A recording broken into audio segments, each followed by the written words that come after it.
Caso de hoje, a casa de veraneio. Olá, me chamo Márcio e os fatos que vou narrar aconteceram na década de 80 em uma pequena cidade do interior do estado de São Paulo.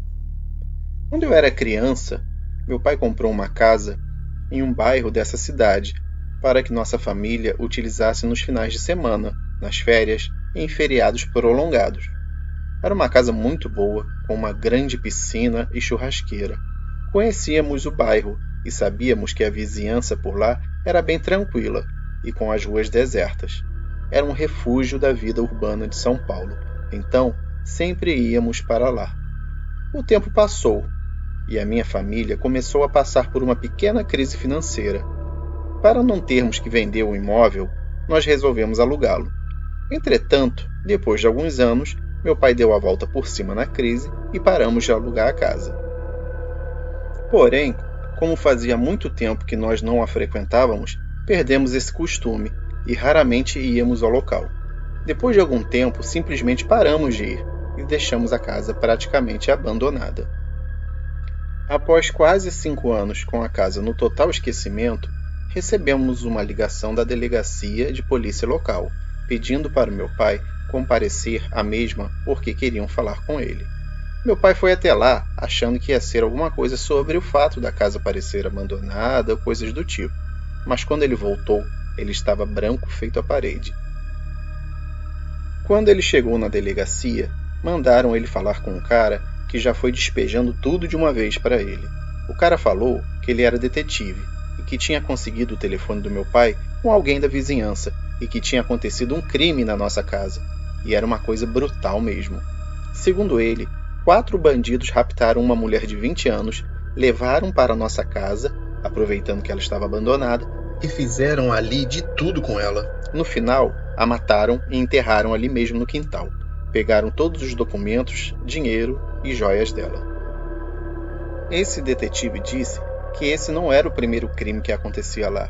Ele informou que esses 4 caras já tinham mantido 2 outros homens sequestrados lá dentro e matado pelo menos mais 3 bandidos de uma gangue rival, que também estariam enterrados lá. E, de fato, procuraram e acharam a ossada dos 3 caras no nosso quintal também. O detetive ainda falou que ele não precisava se preocupar porque a polícia já tinha revirado o quintal todo e não acharam mais nenhuma ossada, e que os 4 caras que estavam usando a nossa casa para cometer esses crimes já haviam sido presos. Meu pai ficou arrasado. Tinham invadido o nosso paraíso e o transformado em um inferno. Ele falou que o quintal da casa estava todo revirado, esburacado e que a piscina estava completamente imunda. Um dos quartos da casa estava completamente ensanguentado e o sangue já estava todo seco. Disse também que a casa estava toda pichada e fedendo a urina. Falou que a casa estava irreconhecível. Então resolvemos reformar a casa e colocá-la para vender. Após muito tempo e depois de muita dor de cabeça na reforma, a casa ficou como era antes. Um lindo quintal, toda arrumada e limpa por dentro. A piscina estava em ordem de novo. Tinha voltado a ser uma casa decente. Ficamos com pena e decidimos que não íamos mais vender a casa. Decidimos esquecer o que tinha acontecido lá dentro, no passado, e transformá-la de novo num lugar feliz. Entretanto, a nossa vida já não era mais a mesma daquela época em que a gente sempre ia para lá nos finais de semana. Realmente, não dava mais para ir sempre para casa. Com medo que usassem a nossa querida casa para algum fim criminoso de novo, começamos a pensar em alugar a casa mais uma vez. No entanto, eu agora já tinha mais idade, possuía meu próprio carro e estava para sair de casa e começar a minha vida sozinho. Então eu tive a brilhante ideia de, em vez de alugarmos a casa, eu ir morar nela. O restante da família poderia ir lá sempre que quisesse, e a casa não ficaria abandonada novamente. Claro que no começo não foi fácil convencer meus pais disso. A minha mãe estava muito apreensiva em me deixar morar lá sozinho. Foi depois de muita conversa e de muita insistência minha que eles consentiram. Então, lá fui eu feliz da vida para a minha nova casa, morar sozinho e ser independente. Óbvio que eu pensava em levar os amigos da faculdade para lá e fazer festa o tempo todo. Achava que ia ser a maior farra, mas foi exatamente o contrário. Com o tempo, eu acabei acostumando com a viagem diária da casa para a faculdade e de lá para casa, mas nem todos os meus amigos estavam dispostos a fazer esse trajeto. A casa era bem grande, tinha 5 quartos, todos suítes, 3 salas, uma cozinha grande, uma enorme área de serviço. Eu acabei me sentindo muito sozinho e deprimido naquela casa imensa. Depois de algum tempo, assim que meus pais me deixaram chamar alguns amigos da faculdade, eles foram morar comigo. Rapidamente, consegui convencer 2 amigos e uma amiga a irem morar lá comigo. A vida depois disso começou a virar uma festa lá dentro. A gente se dava super bem, respeitávamos uns aos outros e nos tratávamos como irmãos. Com o tempo, vieram as festas, pois agora sim tínhamos carros suficientes para levar e trazer quem quisesse ir. Numa dessas festas, um grupo de amigos se juntou na sala de TV e começou a contar histórias de terror. Era uma história mais fraquinha que a outra e não estava assustando ninguém, até que eu resolvi abrir a minha boca. Eu contei a história dos caras que tinham sequestrado a mulher e depois de fazê-la passar pelo inferno, a mataram num dos quartos lá em cima. Todos ficaram quietos porque realmente era algo pesado e real, bem diferente do que estavam contando. Depois de algum tempo de silêncio, alguém me perguntou se aquilo era realmente verdade, porque se fosse mentira, era uma piada de muito mau gosto. Enquanto eu jurava que era verdade, alguém gritou lá do fundo: "Ah, então vamos fazer a brincadeira do copo nesse quarto e chamar o espírito da mulher." Quando ele falou isso, a minha espinha gelou. Todos os pelos do meu corpo ficaram arrepiados. Foi aí que o pessoal começou a gritar: "Vamos lá, vamos lá!" Então eu tive que aceitar. Peguei um copo na cozinha e subi com aquele grupo que estava comigo na sala de TV. O restante do pessoal ficou lá embaixo na festa. O mencionado quarto ficava sempre vazio. Só tinha uma cama, um criado mudo e uma poltrona. Nada mais. No dia que os meus amigos vieram morar comigo, na hora de escolher os quartos, todos eles entraram nele, mas ninguém gostou. Eu também não gostava desse quarto, mas eu sabia o porquê. Era justamente onde a mulher tinha sido assassinada. Meus amigos que moravam comigo só souberam disso nesta noite. Nós não gostávamos de entrar lá, nem de passar em frente a ele. Dava uma sensação angustiante. Mesmo assim, entramos no quarto. Empurramos a cama para perto da parede e puxamos o criado mudo para o meio do mesmo, colocando o copo em cima dele bem centralizado. Distribuímos ao redor vários pedaços de papel, cada um com uma letra do alfabeto. Ainda acrescentamos 2 pedaços maiores escritos sim e não. Além disso, acendemos 4 velas e deixamos para 4 pessoas segurarem em volta da gente, e apagamos as luzes. O rapaz que estava comandando a sessão falou que era bom que só 3 pessoas colocassem o dedo em cima do copo, para não dar muita interferência. Então, ele mesmo, uma das meninas presentes e eu colocamos o copo na mesa e colocamos o dedo em cima e fechamos os nossos olhos.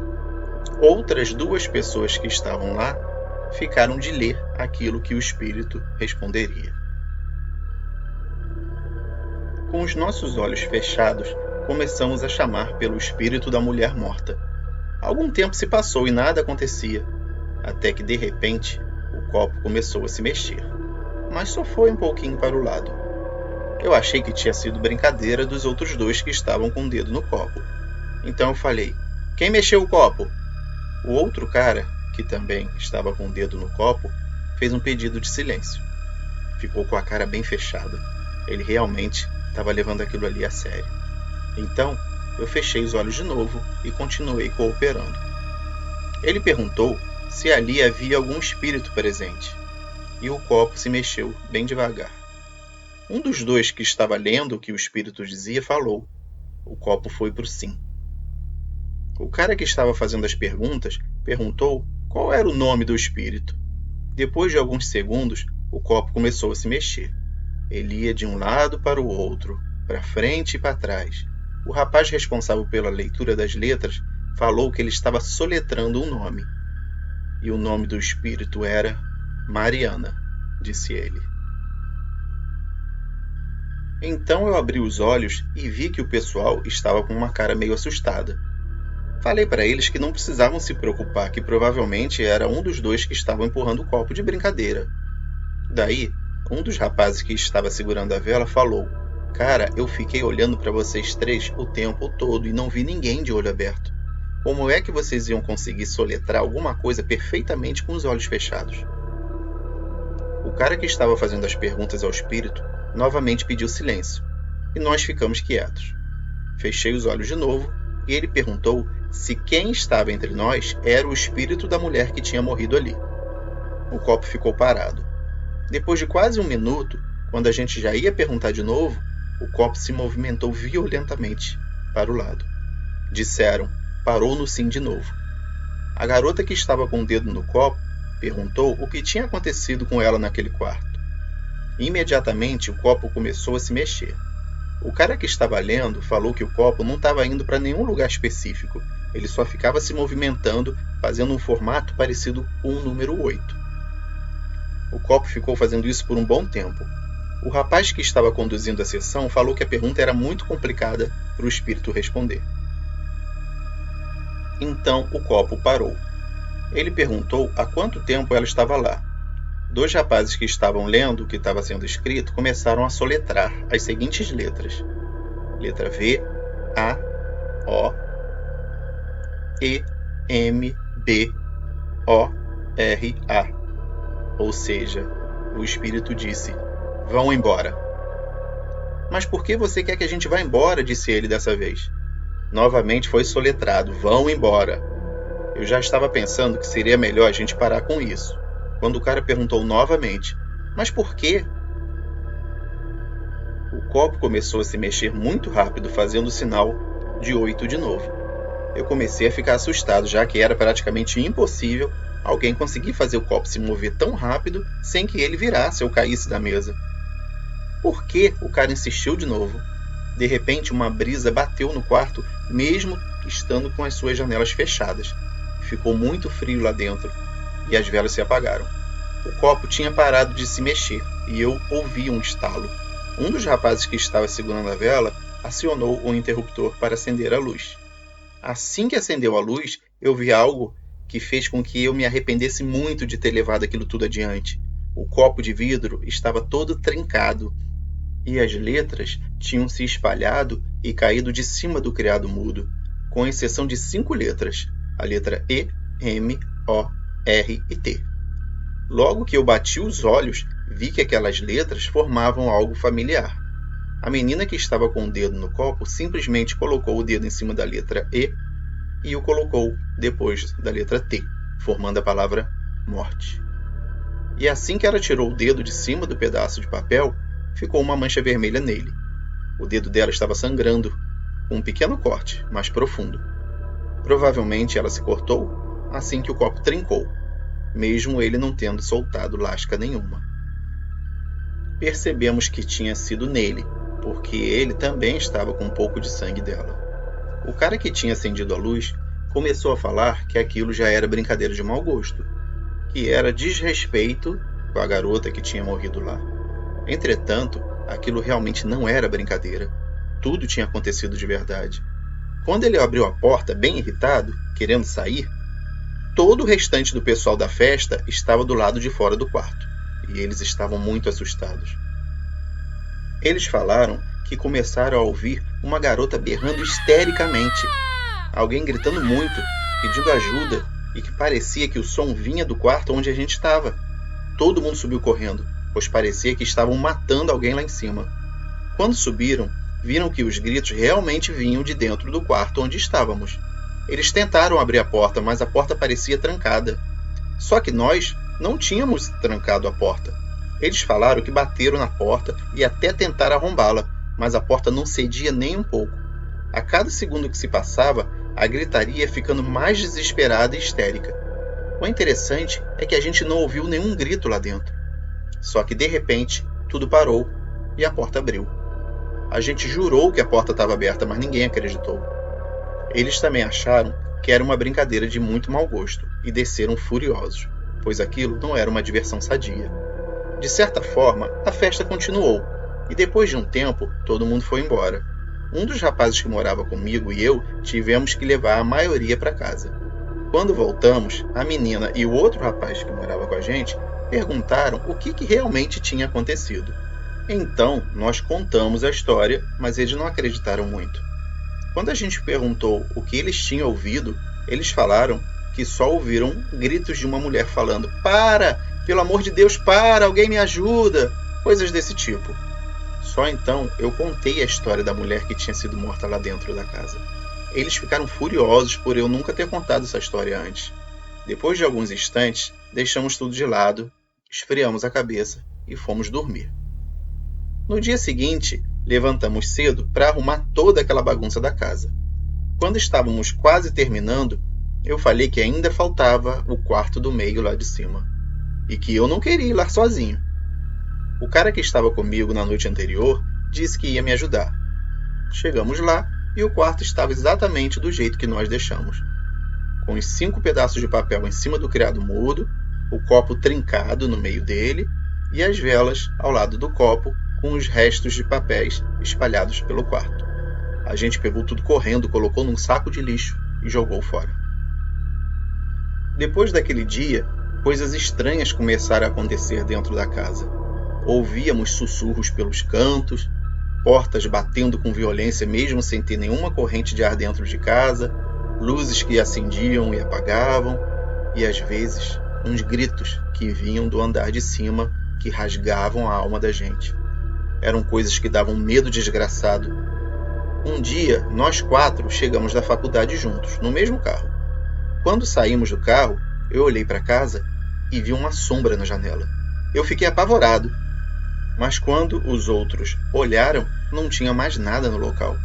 Eu fiz todo mundo revirar a casa toda, mas não achamos ninguém lá dentro. Algum tempo depois, nossos nervos já estavam à flor da pele. Qualquer barulho a gente já pulava assustado. Não demorou muito para que meus amigos começassem a ir embora. Primeiro foi um dos rapazes.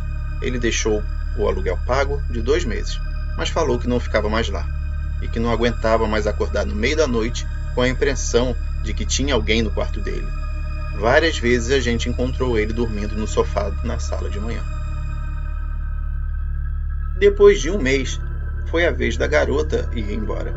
O quarto dela ficava ao lado do quarto onde a mulher tinha sido assassinada. Ela falou que à noite escutava batidas na parede vindas desse quarto e que quando tudo estava bem quieto, ela podia ouvir um choro baixinho perto dessa parede.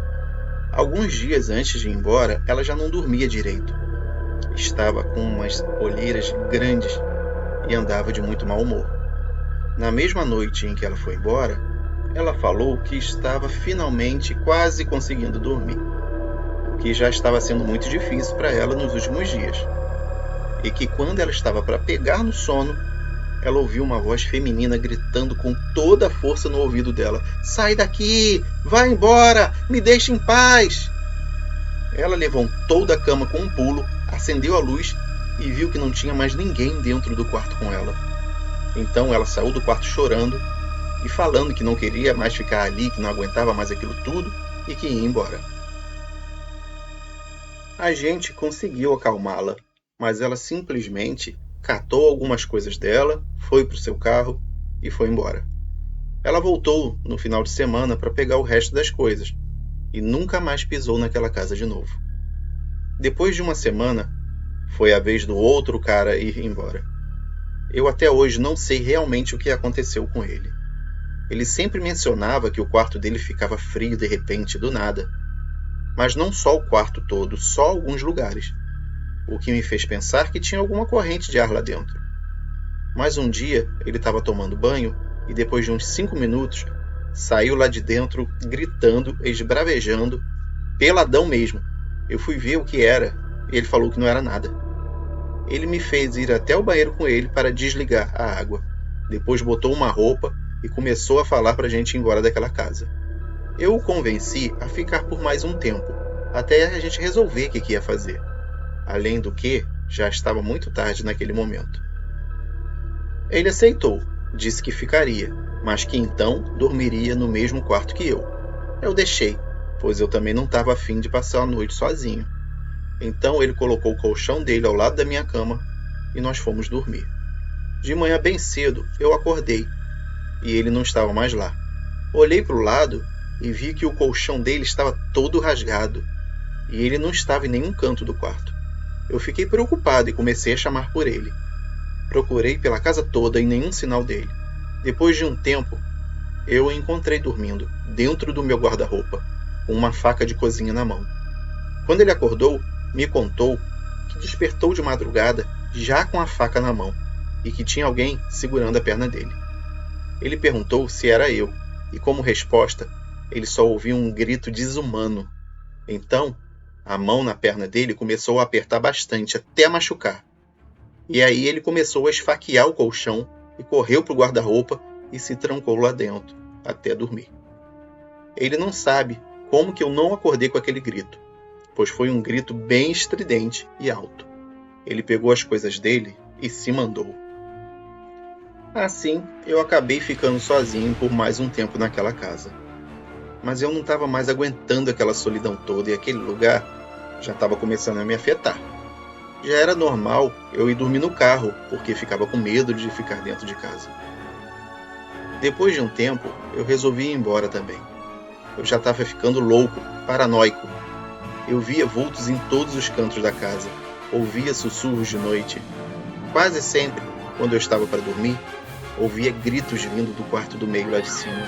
A coisa estava ficando de um jeito que ou eu saía de lá ou eu ia para um hospício. Eu acabei voltando a morar com os meus pais. Falei que a casa era muito longe para ir e vir todo dia e que era por isso que eu estava cansado e estressado. Meu pai tentou alugar a casa, mas não conseguia mais ficar nem 6 meses alugada. Ninguém permanecia lá por muito tempo. Agora ela está lá, vazia, esquecida, praticamente sem uso, pois a gente não consegue alugá-la e também não consegue usar. Daqui a pouco vai estar uma verdadeira casa fantasma abandonada. Eu só sei de uma coisa: nunca mais eu chego perto daquela casa de novo. Pois é, pessoal, e esse foi mais um caso para ouvir no escuro. Gostaram dessa história? Esse caso realmente é bem cabuloso, né? Você acredita que realmente possa ter acontecido tudo isso nessa casa? Você teria coragem de continuar morando lá? Conta aí pra gente, fala aí nos comentários. Muito obrigado.